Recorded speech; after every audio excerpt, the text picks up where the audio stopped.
unlimited drama series. The wrench slipped from my greasy fingers and clattered onto the garage floor as Sophie's voice drifted through the kitchen window. She was talking on speakerphone again, probably multitasking while making her morning coffee.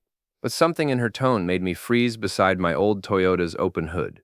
"Last night was incredible, Nate," she purred, her voice dripping with satisfaction I hadn't heard directed at me in years. "I can't stop thinking about what you did to me in that hotel room." Well, if this is a butt dial, it's a heck of a cheeky one. I crept closer to the window, my heart hammering against my ribs like a prisoner trying to escape.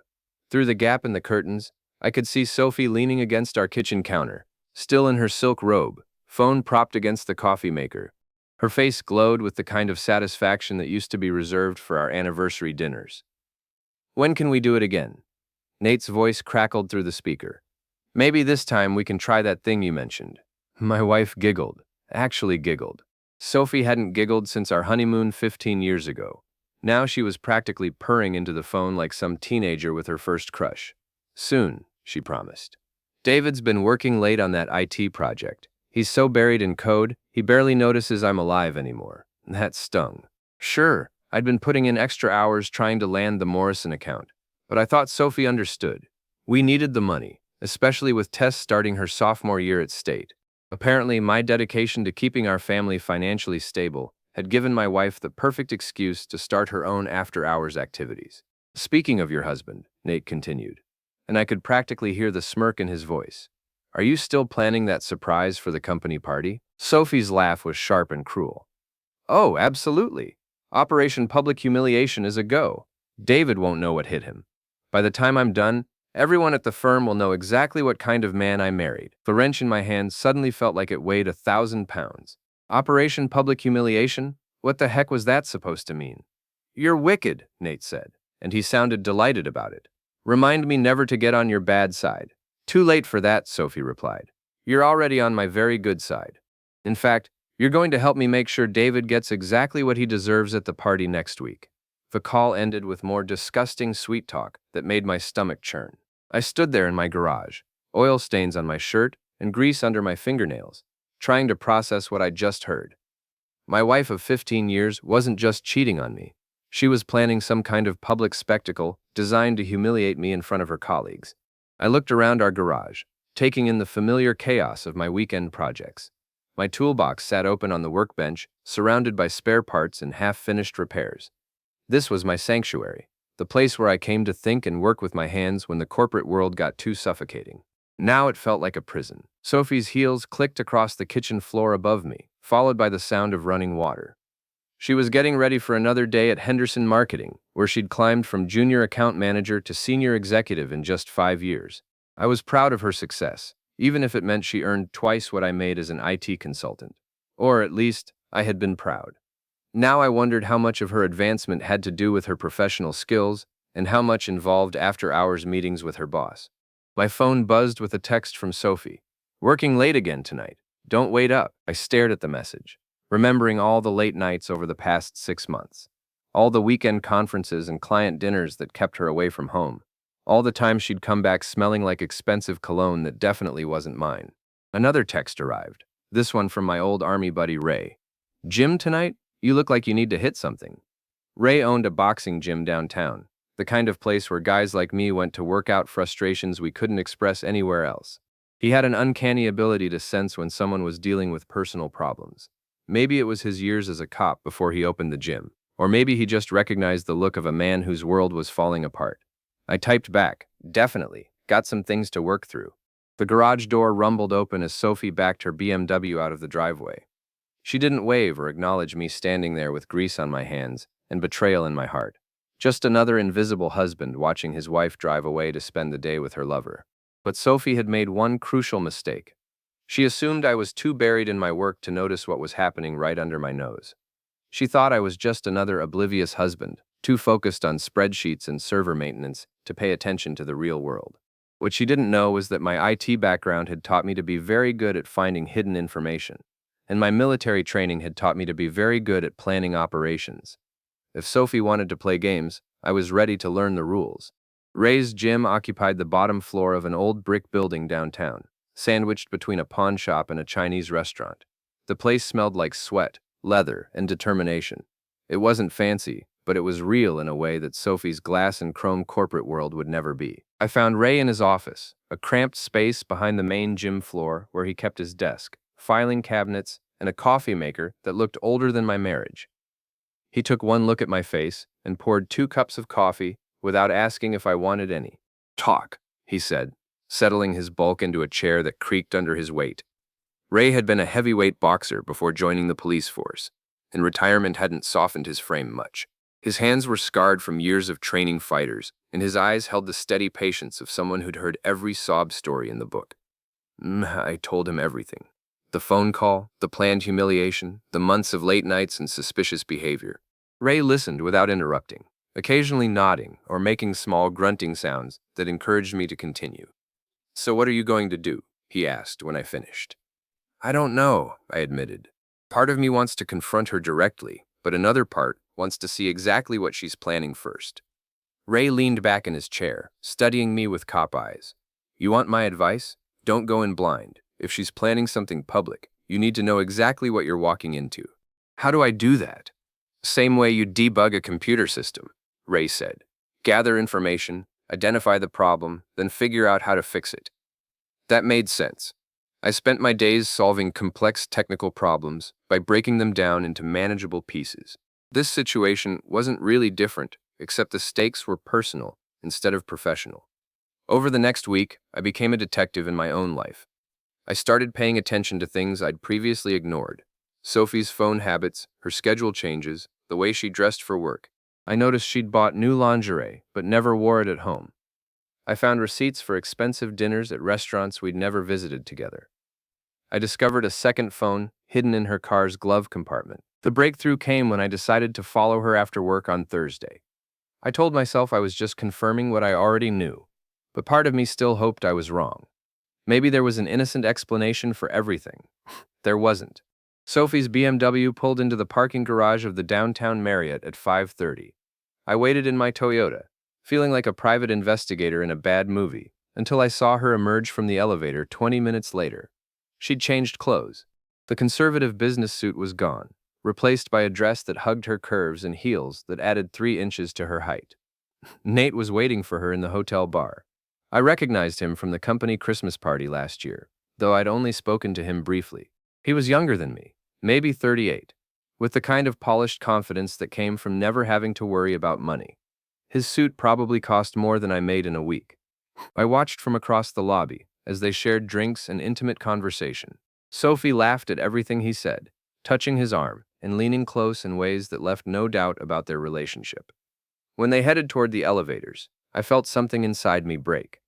But I wasn't done gathering intelligence. I followed them up to the 3rd floor, staying far enough back to avoid detection. They disappeared into room 312, and I positioned myself in the stairwell where I could see the door. For the next 2 hours, I sat on those concrete steps, listening to the sounds of my marriage ending. When they finally emerged, Sophie looked satisfied and disheveled. Nate handed her something, an envelope, and kissed her goodbye like they'd been lovers for years instead of months. I waited until they were both gone before approaching the front desk. The night clerk was young and bored, the kind of kid who probably made minimum wage and didn't care much about hotel policies. "Excuse me," I said, putting on my most professional voice. "I'm David Thompson from Henderson Marketing. My colleague Nate Morrison left some important documents in room 312, and he asked me to retrieve them." The kid barely looked up from his phone. "You'll need to talk to him about that. He's already left for the airport," I lied smoothly. "Big client meeting in Chicago tomorrow." He gave me permission to check the room. I slid a 20 across the counter. The kid pocketed it and handed me a key card without another word. Room 312 was a standard hotel room with 1 king bed,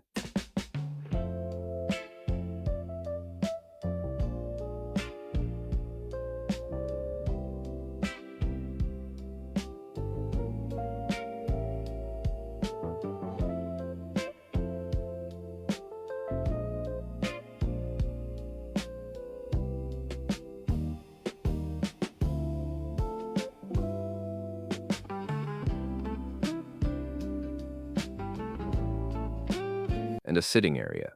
The sheets were rumpled, and Sophie's perfume still lingered in the air.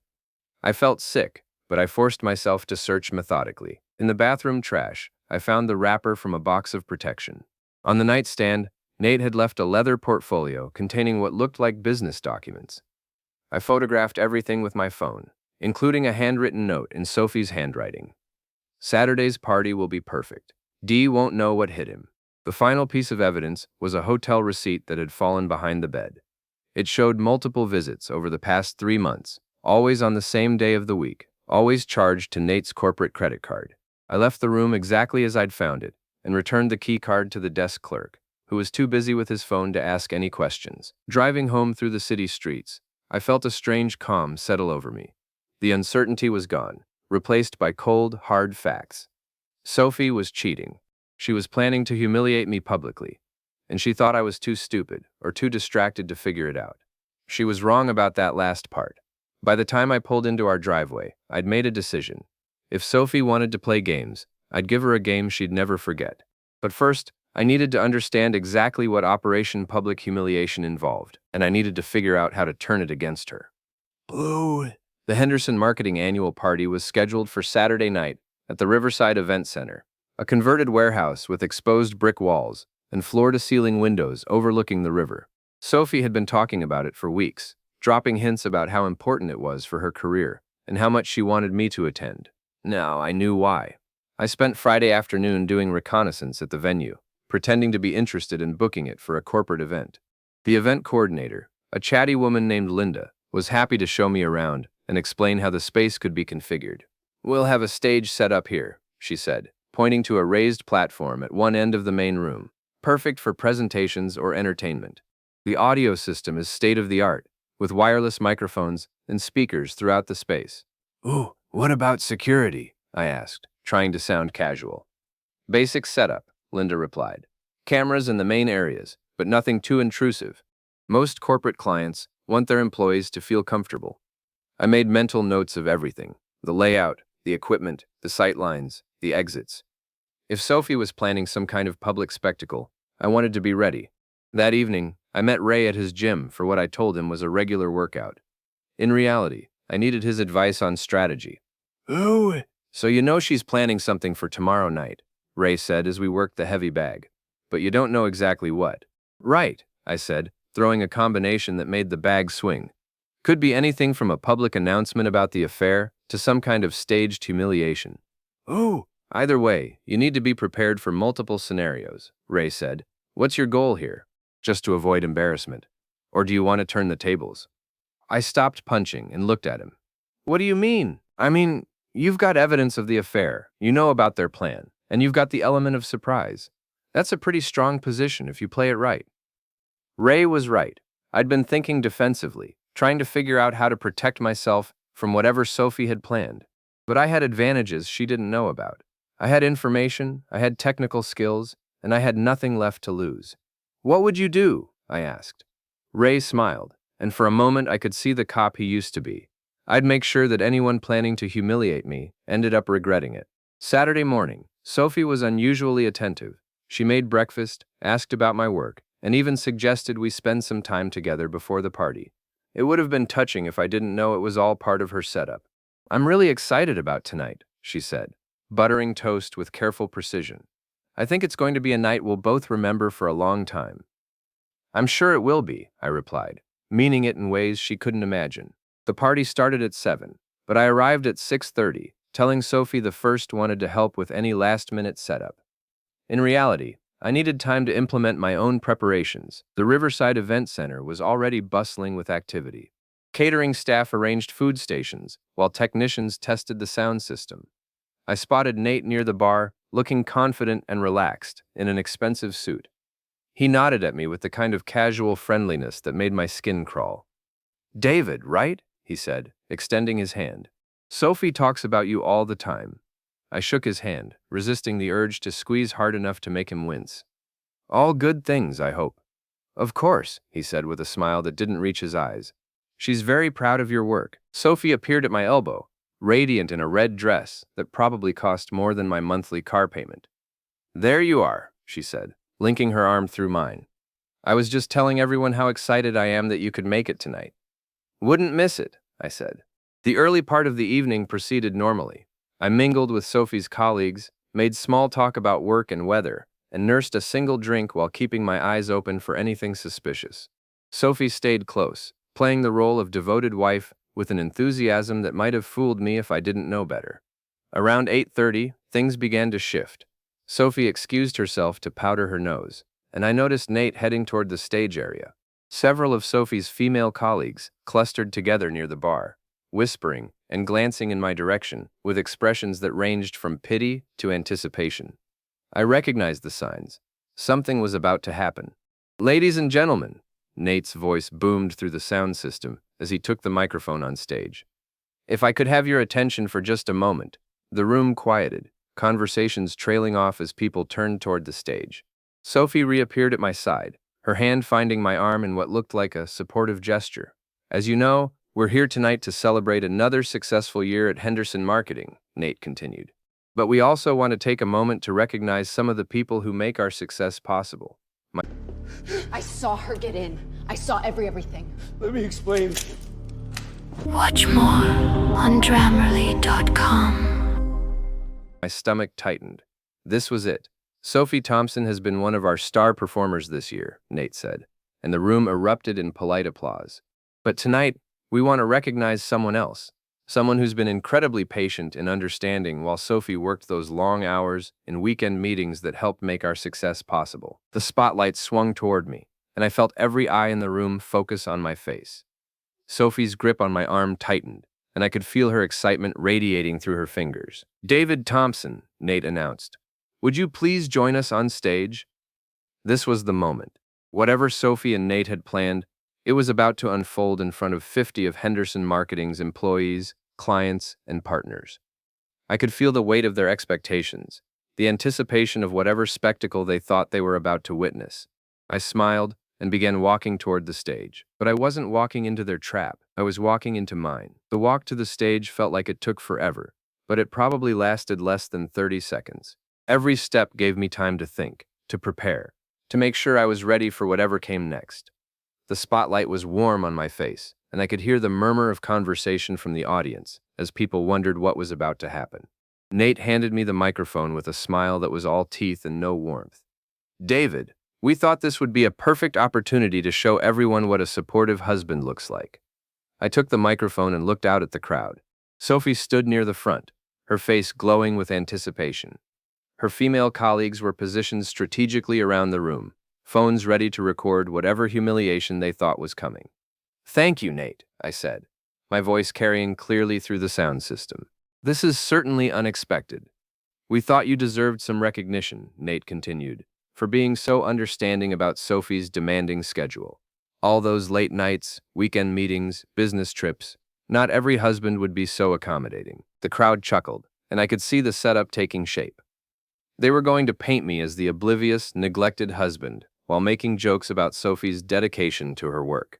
The affair would be an open secret, shared through innuendo and careful wording, that would humiliate me without explicitly admitting anything. "You're absolutely right," I said, nodding seriously. "Sophie has been incredibly dedicated to her work. In fact, I've been documenting just how dedicated she's been." I reached into my jacket pocket and pulled out my phone. With a few quick taps, I connected it to the venue's wireless sound system, a trick I'd learned during my reconnaissance visit. "For instance," I continued, "here's a recording of Sophie discussing her work ethic just last week." Sophie's voice filled the room, crystal clear through the premium speakers. "Last night was incredible, Nate. I can't stop thinking about what you did to me in that hotel room." The reaction was immediate and electric. Gasps echoed through the crowd, followed by a silence so complete I could hear the air conditioning humming. Sophie's face went white, then red, then white again. Nate lunged for the microphone, but I stepped back, keeping it out of his reach. "Wait, there's more," I said cheerfully. "Here's Sophie discussing her professional development plans." The recording continued. "Operation Public Humiliation is a go. David won't know what hit him. By the time I'm done, everyone at the firm will know exactly what kind of man I married." The silence shattered into chaos. People were talking, laughing, shouting questions. Phones appeared throughout the crowd as people started recording the spectacle. Sophie was trying to push through the crowd toward the stage, her face a mask of rage and panic. "Now, I know what you're thinking," I said, raising my voice to carry over the noise. "That doesn't sound very professional, but wait until you see the supporting documentation." I tapped my phone again, and the room's video screens lit up with images I'd photographed in the hotel room.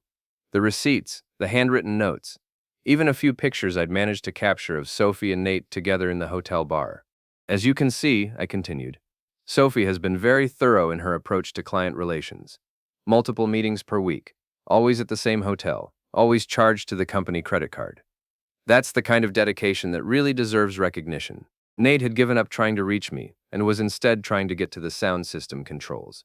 But I'd anticipated that. During my setup time, I'd made a few modifications to the equipment that would prevent anyone from shutting it down remotely.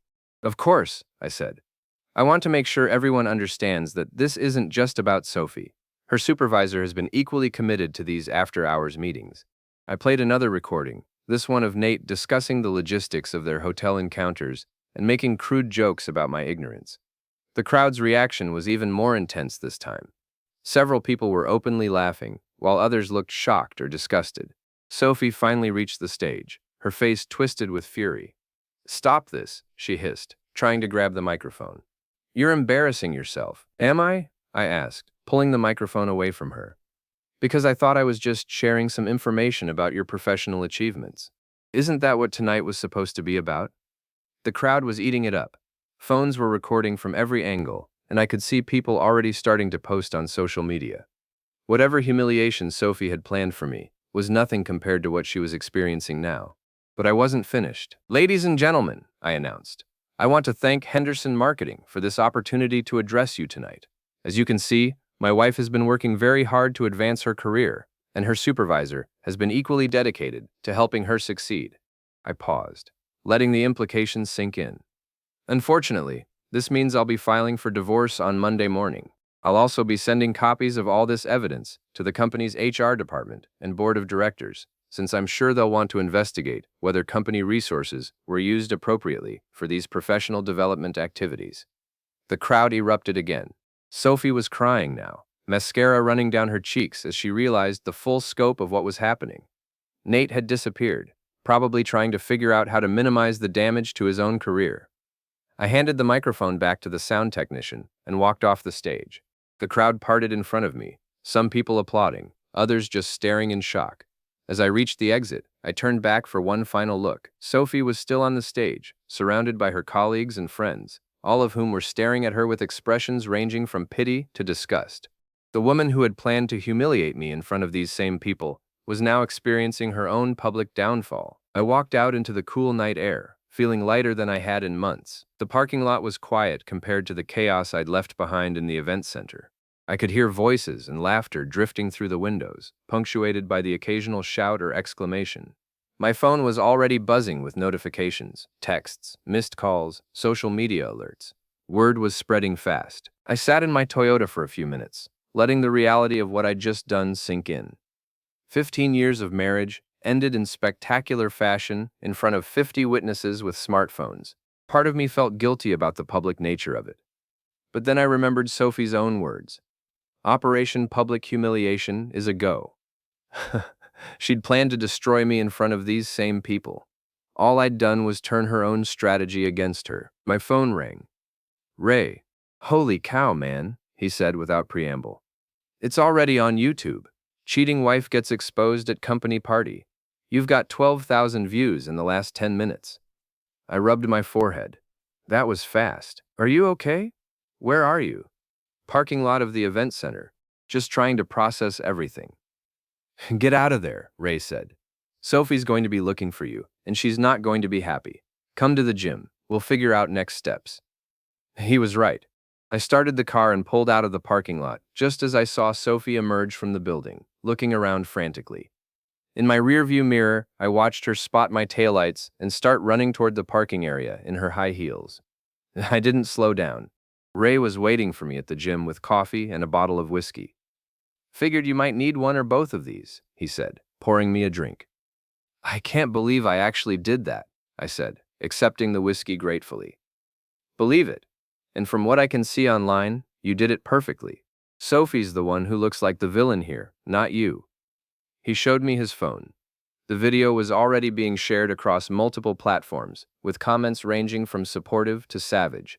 Most people seemed to be on my side, praising me for exposing the affair and turning the tables on Sophie's planned humiliation.